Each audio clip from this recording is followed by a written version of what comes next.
Hi, I'm James Bracey of Focus Reviews, and what we're here today is to have a little look at these Kinesis cyclocross bikes.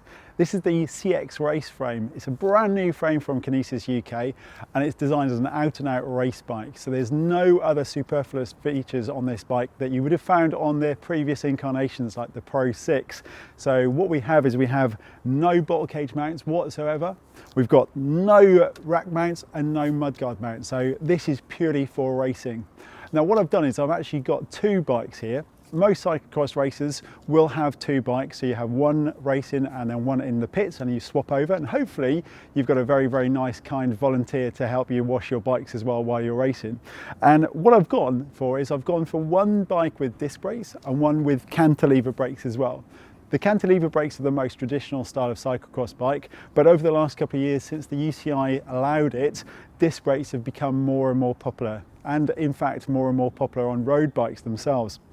So the reason why I've chosen to go for one disc brake bike and one cantilever bike is first and foremost to actually give ourselves a chance to review and compare the two different types, just to see which actually makes a much better sort of style of race bike. So obviously the traditional thing with the cantilever bike is you have much better mud clearances on here, and it is a lighter system. However, the reason for most people now opting for disc brakes is ultimately they are a much more powerful brake and should work all the time, no matter what the weather conditions actually throw at you. So even when your bike is completely covered in mud, your brakes should be working very well. They do add a little bit of weight to your bike, but really it's negligible. The disc brakes I've chosen to go for on here are the TRP Spire brakes. Now this is a mechanical system, so it's a standard cable operated brake. So unfortunately no hydraulics on this particular bike. But what is really nice about this one is compared to older mechanical systems, when you pull the brake on here, there's a lever arm that actuates both pistons. So it works the same as a hydraulic brake, just a little bit more sort of, a little bit lighter weight ready on there. And hopefully shouldn't really take too much setting up or too much adjusting as well. So maintenance wise, you want your bike to be as easy to clean and as easy to prepare for racing as possible. So I personally have never raced on a disc brake bike before, so this is going to be quite interesting as to what the brakes are like compared to what I'm used to, which is basically brakes that don't really work. They just slow you down a little bit, which for racing is actually all you need. We have internal cable routing on the frame, and just a little bit about the frame itself. The tubes themselves have been optimized in terms of their shape to make it much more comfortable to hold on to.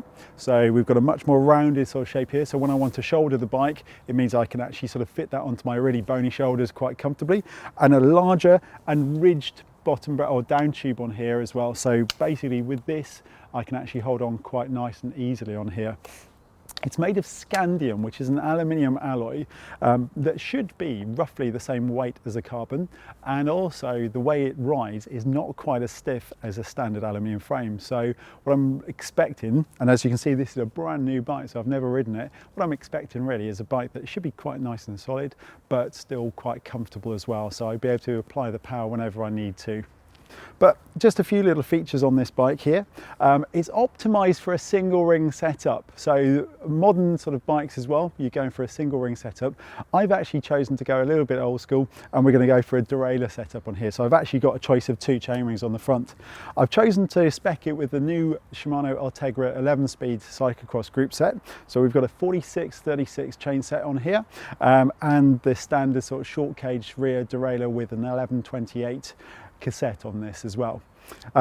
It comes with a TRP front carbon fork, and this is quite a modern sort of system. It's a bolt through fork on here as well, so rather than a standard quick release, it screws in, which should make it a lot stiffer and a lot more able to cope with the demands that a disc brake will actually make on your bike.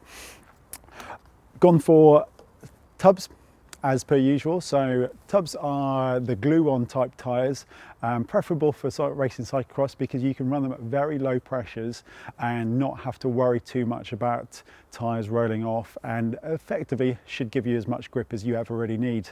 So this is running on the new Challenge Limus baby Limus tyres, and the other features on here, a standard Pro setup on terms of the Pro bars, stem and seat post on here, and I've gone for two exact same setups, so when I jump from one bike to another it should feel exactly the same.